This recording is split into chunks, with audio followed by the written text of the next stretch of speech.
Vous aimez l'organisation et les carnets de lecture, mais vous manquez de temps pour pouvoir gérer vos lectures, voir vos différentes statistiques, quels livres vous avez lus, la gestion de vos sagas. J'étais dans le même état que vous. Et aujourd'hui, j'ai trouvé l'organisation qui me convient et qui m'a fait gagner quelques heures par semaine. Aujourd'hui, j'ai décidé de vous présenter tout ça.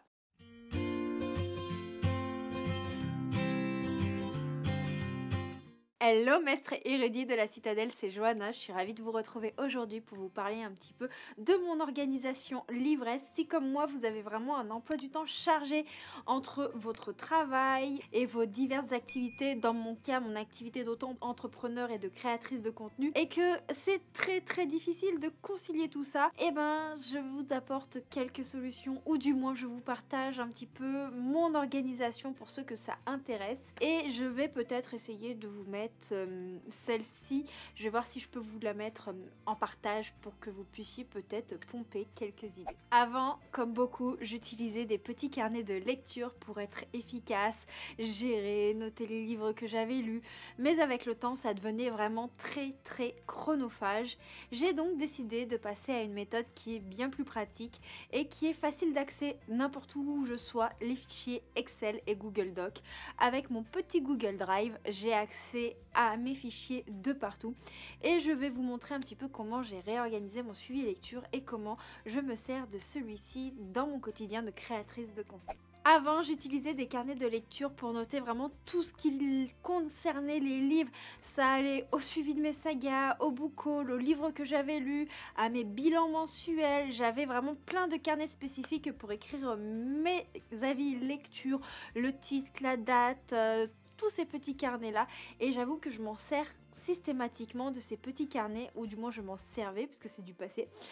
Je m'en servais pour pouvoir créer mes vidéos, écrire mes updates lecture, savoir où j'avais publié, quand j'avais publié. C'était vraiment le clou de mon organisation et c'était vraiment très sympa parce que j'adorais décorer mes pages, mais en termes de temps, maintenir ces carnets et m'occuper de mes autres obligations personnelles et professionnelles, ça n'allait plus, il fallait que je trouve quelque chose de plus efficace. Ça devenait tellement chronophage que pendant quelques mois, j'ai posté de façon plus sporadique, moins organisée sur Instagram parce que des fois j'avais pas forcément le temps de tout mettre à plat dans mes carnets, et avant de poster sur Instagram, j'ai vraiment besoin que mes carnets, mon suivi soit à jour pour être sûr de ne rien oublier, de ne pas oublier mes avis lecture, de savoir où j'en suis, et ce n'était absolument plus possible. Donc je me suis dit tant pis, tu adores décorer, mais là va falloir que tu passes à autre chose et que tu trouves quelque chose qui aujourd'hui, outre le fait que tu adores décorer, que tu adores tout ce qui est artistique, il va falloir que tu sois efficace. Il va falloir que ça t'apporte un petit quelque chose, et le côté artistique, je peux du coup le développer dans plein d'autres activités. Je vais à présent vous montrer ma nouvelle organisation. Aujourd'hui, tout est centralisé et optimisé grâce à Excel, Google Doc, Google Keep, et ce sont des petites façons de faire dont je ne pourrai plus me passer au bout d'un mois déjà d'essai. Alors voilà comment je m'organise. On va commencer par les sagas. J'ai créé un fichier Excel qui m'a pris une bonne après-midi, qui me permet de suivre toutes mes sagas. Ce fichier me permet de noter le genre, mais également le nombre de tomes, si je suis à jour, l'année où j'ai lu le livre, l'année où j'ai terminé ou abandonné la saga, et c'est hyper pratique. J'ai fait ça avec des menus déroulants, un code couleur, et je vous avoue que même pour vous faire mon suivi des sagas en cours que je vais bientôt attaquer, ce sera la série de vidéos du mois d'octobre, ça va être hyper pratique pour vous faire mes petites statistiques pour que tout soit plus visuel également pour vous. J'ai également une série de feuilles qui va concerner ma planification, mon bilan lecture mensuel. Donc j'ai une feuille vierge que je me sers au fur et à mesure, et cette feuille va me permettre du coup de pouvoir noter les livres que j'ai lus au côté bilan lecture. Donc je note vraiment le nombre de livres que j'ai lus, avec le titre, le genre, le nombre de pages, la photo, si j'ai posté sur tel ou tel réseau, si c'est chroniqué, si c'est en cours de programmation, ça me permet vraiment de visualiser où j'en suis parce que j'aime beaucoup le dimanche soir grâce à ce suivi. Ça me permet de dire ah ça t'as pas posté, ça t'en as parlé sur TikTok, mais ça t'en as pas parlé sur YouTube, mais ça t'en as parlé sur Instagram. Ok, ça c'est programmé, mais il n'est pas encore en ligne et ça me permet de pouvoir vraiment gérer tout cela, suivre mon activité et vous faire également mes statistiques de lecture mensuelle, c'est-à-dire combien j'ai lu de romances, combien j'ai lu de fantasy, combien de pages j'ai lu, sous quel format j'ai lu le plus, de l'audio, de l'e-book, du papier. Voilà, j'adore avoir ce suivi, ça me permet vraiment de mieux gérer mes lectures. Ne pas oublier également de vous parler d'un livre lors des petits updates et c'est plutôt très utile. Ce fichier, il inclut également mes book hauls. Je note au fur et à mesure les livres que j'ai reçus en service de presse, les livres que j'ai achetés. Si je les ai achetés, j'ai une petite case où je peux mettre le prix, ce qui me permet de savoir combien j'ai dépensé mensuellement. Je vous montre un petit aperçu du mois de septembre. Je n'ai pas été très sage au mois de septembre.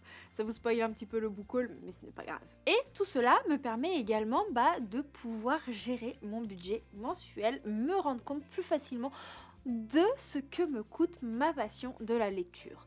Et ça, c'est vraiment très très intéressant pour me dire ah là, ce mois-ci t'es un petit peu abusé, donc bon là va falloir baisser, ou ah tiens ce mois-ci là tu peux te permettre de te faire un petit peu plus plaisir et c'est vraiment très très sympathique.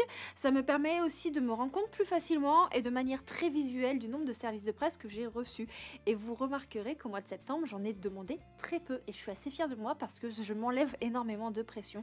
J'en accepte toujours, j'en reçois, je suis contente de recevoir, mais je les sélectionne un petit peu plus. Il y a également une page qui va me servir à la planification sur les réseaux sociaux et ça c'est hyper important. Donc je me fais mon petit agenda mensuel avec le nombre de jours, la date et tout ça. Cette page là je suis obligée de la remanier assez souvent au niveau des jours et des dates, mais ce n'est absolument pas grave et ça me permet de savoir le rythme de publication sur les différents réseaux et aussi de pouvoir prévoir mes vidéos YouTube à l'avance. J'aime énormément savoir quelle vidéo YouTube sortira tel ou tel mois à tel moment et ça me permet vraiment de m'organiser en termes de tournage. Les live Twitch sont à peu près répartis de la même façon, mais ça m'arrive dans l'année de remanier les jours de live en fonction de ma vie personnelle et les posts Instagram, voilà. Il n'y a que TikTok où je fais de manière un peu plus aléatoire parce que ce n'est pas forcément le réseau où je suis le plus à l'aise et je n'ai pas forcément énormément d'interactions sur cette plateforme-là, mais en même temps je me rends compte que ma communauté vient surtout de YouTube et d'Instagram.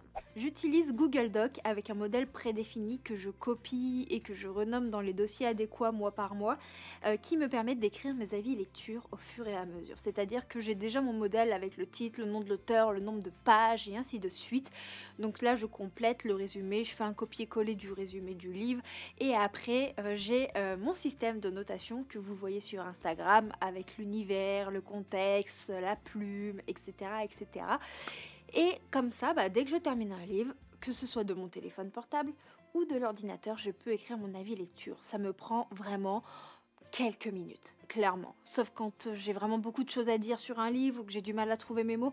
Mais disons qu'avant, je pouvais passer facilement 1 heure pour écrire un avis lecture dans mon carnet de lecture, le temps de le décorer, le temps de tout écrire manuellement, le temps de réfléchir, que là je n'ai que mon avis à réfléchir, je n'ai pas la mise en forme du résumé à faire, enfin toutes les informations du livre, je n'ai pas la mise en forme esthétique, même si j'avoue que le petit côté déco me manque un petit peu, mais voilà, on est dans l'optimisation. Mais le plus important en fonctionnant de cette façon-là, c'est que je n'ai pas à tout réécrire sur l'ordinateur au moment de poster sur Instagram, et ça, c'est hyper important parce que c'était la chose qui était peut-être la plus chronophage et quand je devais vous faire des posts Instagram, ça me prenait bien 1 heure pour 1 ou 2 posts et quand je vous faisais la publication des posts de la semaine en programmation, j'y passais bien 3 heures pour tout préparer entre les templates, la rédaction, alors que là en termes de template, il y a juste le template avec la photo, les thèmes et le résumé et comme les templates sont déjà faits et que les thèmes c'est un mot par-ci, un mot par-là, modifier mon template me prend moins de 2 minutes et après mon avis j'ai juste à vous faire un copier-coller. Donc en gros gros, je me mâche vraiment le travail pour les réseaux. Et mon petit Google Keep intervient à ce moment-là. Google Keep, c'est un système de notes qui fait partie de Google avec l'application Google Drive et tout ça, voilà. Et j'aime bien m'en faire des listes à cocher, des petites to-do listes, et je m'en sers pour me dire tel jour c'est tel livre, tel jour c'est tel livre, tel jour c'est tel livre, et je coche au fur et à mesure, et après je vais modifier dans mon petit fichier Excel, puisque je programme pas forcément mes posts dans l'ordre où je les écris, parce que si je vois que j'ai enchaîné beaucoup de fantasy, puis après j'ai enchaîné beaucoup de romances, comme je sais que tout le monde ne lit pas de la fantasy, ou comme tout le monde ne lit pas de la romance, pour pas me tirer une épine dans le pied via l'algorithme Instagram, je préfère faire des alternances quand je le peux. Après, il y a vraiment des mois où je lis plus de fantasy et des mois où je lis plus de romance, et là c'est un petit peu plus compliqué. Tout ça pour vous dire qu'aujourd'hui, la programmation de posts me prend 30 minutes tous les dimanches soirs. Donc j'ai gagné quasiment 2h30. Sans compter que pour les book hauls, pour les statistiques, pour vous faire les petites insertions comme je vous fais dernièrement dans les vidéos, ça me prend 2 clics, histoire de faire mon petit graphique, de faire une capture d'écran de ce graphique et de vous l'intégrer après dans le montage vidéo. Voilà, c'est la fin de cette présentation sur ma nouvelle organisation livresque. C'est vraiment cette méthode numérique qui m'a fait gagner du temps et qui m'a aidé à être beaucoup plus efficace, tout en continuant à partager ma passion lecture avec vous.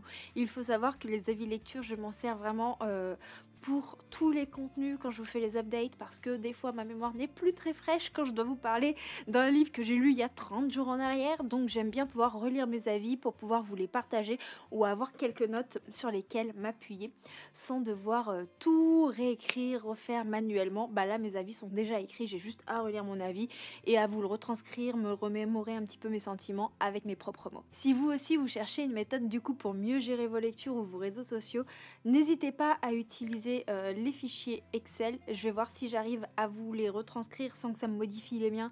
Je suis pas très douée avec les fichiers comme ceci via Google. Dans un petit lien, j'essaierai de vous mettre ça sur Google Drive si vous voulez télécharger des fichiers et vous en inspirer, les modifier pour les mettre à votre goût, parce que bien entendu moi j'ai modifié les fichiers pour qu'ils me soient pratiques, mais ça ne le sera pas pour vous. Peut-être que si c'est pour juste un suivi lecture et que vous ne partagez pas sur les réseaux sociaux, ça pourra vous faire un tableau puis vous supprimez les colonnes réseaux sociaux. Peut-être que si vous partagez sur les réseaux sociaux mais que vous avez d'autres réseaux, vous rajouterez des colonnes. Enfin voilà, mais ça peut peut-être vous inspirer. N'hésitez pas à me dire en commentaire si vous avez des questions sur mon organisation lecture, si un vlog sur ma vie de créatrice de contenu vous intéresserait. Ce serait peut-être un vlog sur 1 ou 2 jours ou sur une semaine, et où je partagerai simplement mon organisation quotidienne, où vous me verrez faire un petit peu les choses, où je vous montrerai un petit peu plus en détail cela. N'hésitez pas. En tout cas, si vous avez aimé la vidéo, n'hésitez pas à liker, à vous abonner si ce n'est pas déjà fait, à mettre un petit commentaire, n'hésitez pas à mettre quelque chose en lien avec la prise de notes en commentaire, ça pourrait être intéressant, un petit emoji si vous savez pas quoi dire, genre des petits stylos, un petit carnet de notes, voilà, des petites choses comme ça. Et activez la petite cloche si c'est pas déjà fait pour ne pas louper les futures vidéos de la chaîne. En tout cas, merci d'avoir regardé. Comme toujours, c'est un plaisir de partager avec vous et on se retrouve très très vite pour de prochaines aventures livresques. À très bientôt. Ciao ciao.